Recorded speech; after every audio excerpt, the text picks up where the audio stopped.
तो hello everyone, कैसे हो आप सब। उम्मीद है अच्छे होंगे। मैं प्रियंका आप सभी का स्वागत करती हूँ अपने YouTube channel GK GS with Priyanka ma'am पे।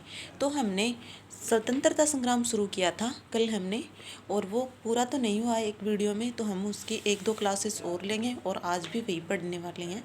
तो जिसमें स्वतंत्रता संग्राम में है ना, हमने भारत का स्वतंत्रता संग्राम में उनके कारण, इल्बर्ट बिल, स्वतंत्रता संग्राम के कालों को कितने भागों में बांटा गया है, नरम दल, गरम दल, और कांग्रेस की स्थापना, मुस्लिम लीग, स्वदेशी आंदोलन, है ना, वो सब तो हमने पढ़ लिए हैं। लेकिन आज है ना, उससे आगे हम पढ़ने वाले हैं। तो चलिए शुरू करते हैं आज की क्लास दिल्ली दरबार से। दिल्ली दरबार ब्रिटेन के राजा जॉर्ज पंचम व उनकी रानी मेरी के भारत आगमन पर दिल्ली दरबार सजाया गया। मुख्य बातें क्या थी दिल्ली दरबार की? बंगाल विभाजन रद्द कर दिया गया था। दिल्ली दरबार जब सजा था ना, तो बंगाल विभाजन रद्द कर दिया गया था। दिल्ली को राजधानी घोषित कर दिया गया। 1 अप्रैल 1952 को विधिवत रूप से दिल्ली को राजधानी बनाया। पुष्कर की घाटों में एक राज घाट मेरी घाट के नाम से घोषित किया गया। 2 आर्किटेक्टर वास्तुकार कौन थे? जो दिल्ली दरबार के वास्तुकार कौन थे? एडवर्ड लुटियन व हर्बर्ट बेकर को नई दिल्ली बसाने का कार्य सौंपा गया था। को मतलब जो बसाने का कार्य किसे सौंपा गया था? वास्तुकार कौन थे? ये क्वेश्चन बना हुआ है। एडवर्ड लुटियन व हर्बर्टन बेकर को सौंपा गया था, क्योंकि इसके द्वारा ये घर के कई राष्ट्रपति भवन, संसद भवन व कई विभागीय इमारतें निर्मित की गई थी।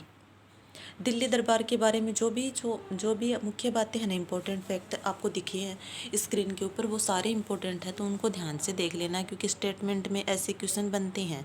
लखनऊ समझौता 1916 में लखनऊ समझौता होता है। कांग्रेस व मुस्लिम लीग समझौते भी कहते हैं। कांग्रेस ने के नरम दल गरम दल के मध्य समझौता किया गया। कांग्रेस ने मुसलमानों की पृथक निर्वाचन को स्वीकार किया। कांग्रेस का लखनऊ अधिवेशन 1916 में कांग्रेस का लखनऊ अधिवेशन होता है, और समझौता इसे कांग्रेस व मुस्लिम लीग का समझौता भी कहते हैं। अध्यक्ष कौन था लखनऊ समझौता? अंबिका चरण मजूमदार था। नरम दल व गरम दल एक हुए थे लखनऊ समझौते में, और लखनऊ समझौते को भी स्वीकार कर लिया गया था।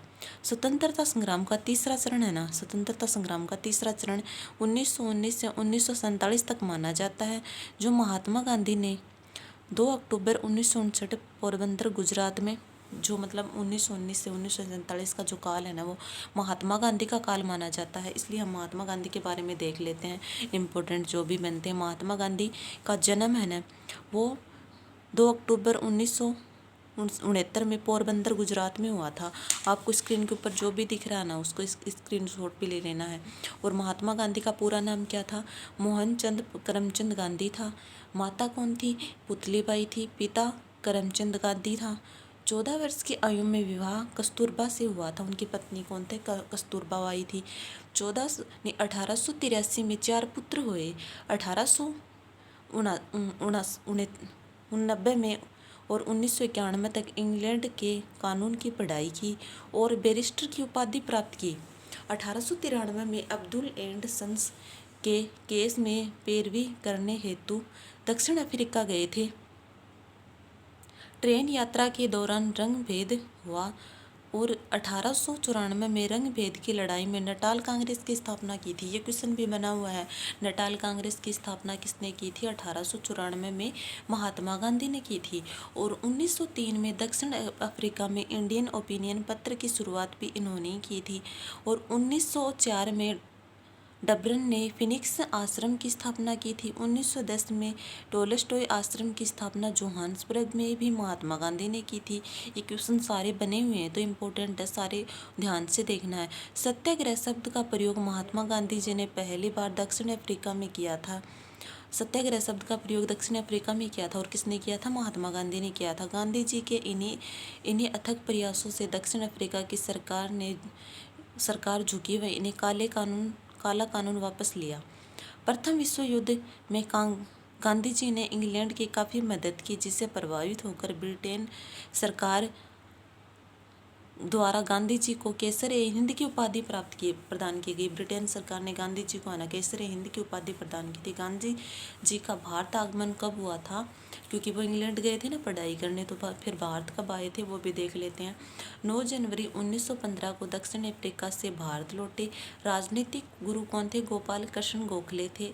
1 वर्ष तक सक्रिय राजनीति में प्रवेश से मना करते रहे कि भाई मुझे राजनीति में नहीं जाना है, लेकिन बाद में आना पड़ा। आपको स्क्रीन के ऊपर जो भी दिख रहा है ना, उसके स्क्रीनशॉट ले लेना आपको, ताकि बाद में आपको पढ़ने में आसानी हो और आप पढ़ सको। चलो आगे देखते हैं हम गांधी जी के बारे में।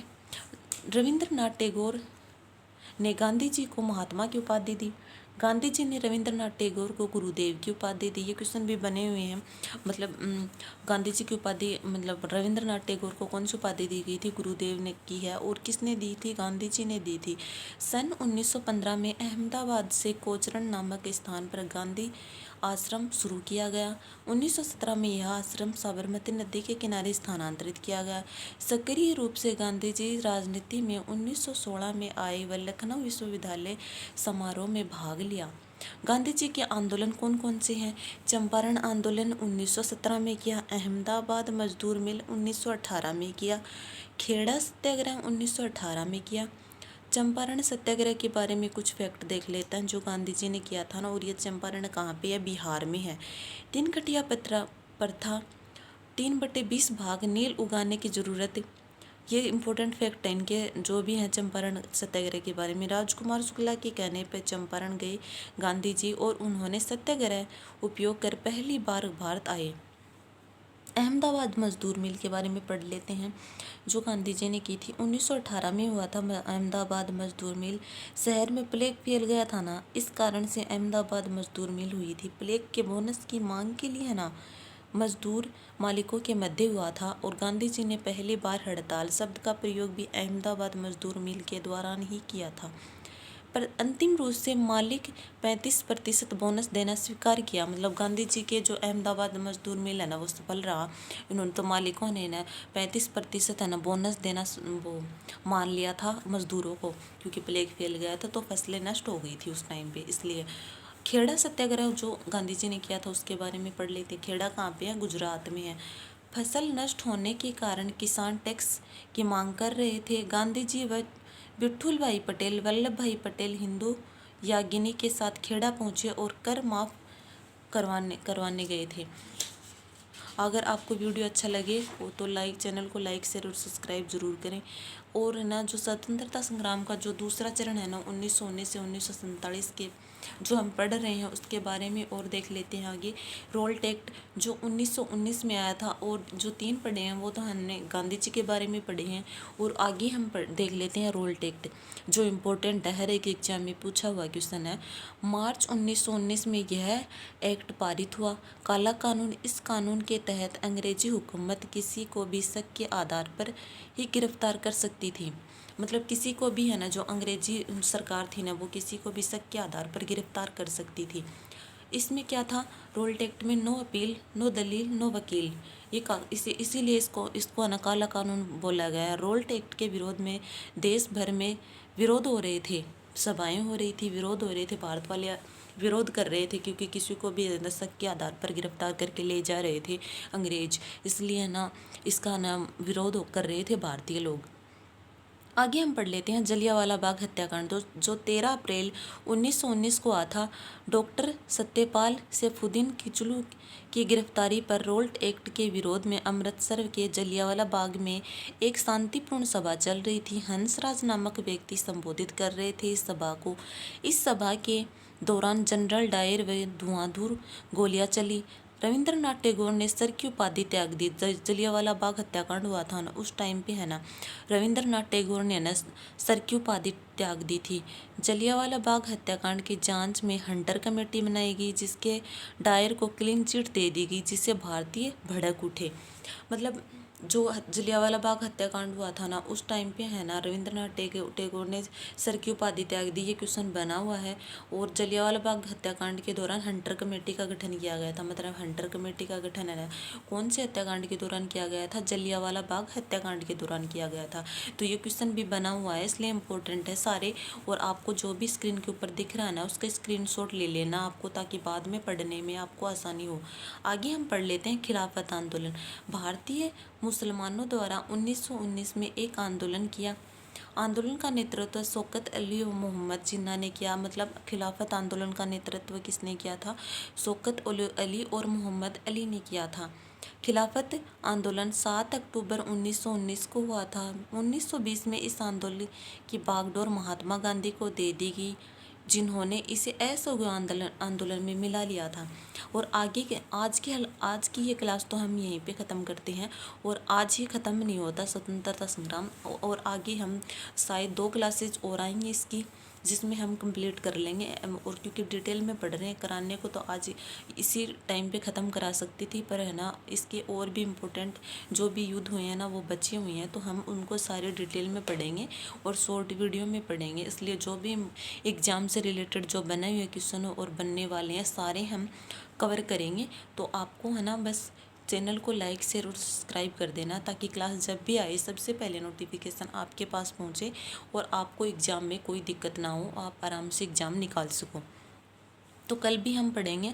आज तो हम खिलाफत आंदोलन तक ही पढ़ते हैं, और कल भी हम पढ़ेंगे, यहीं से शुरू करेंगे जहाँ से हम छोड़ रहे हैं।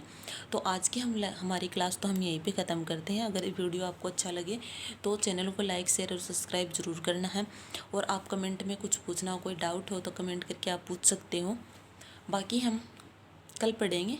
आज की क्लास यहीं पे ख़त्म करते हैं। धन्यवाद।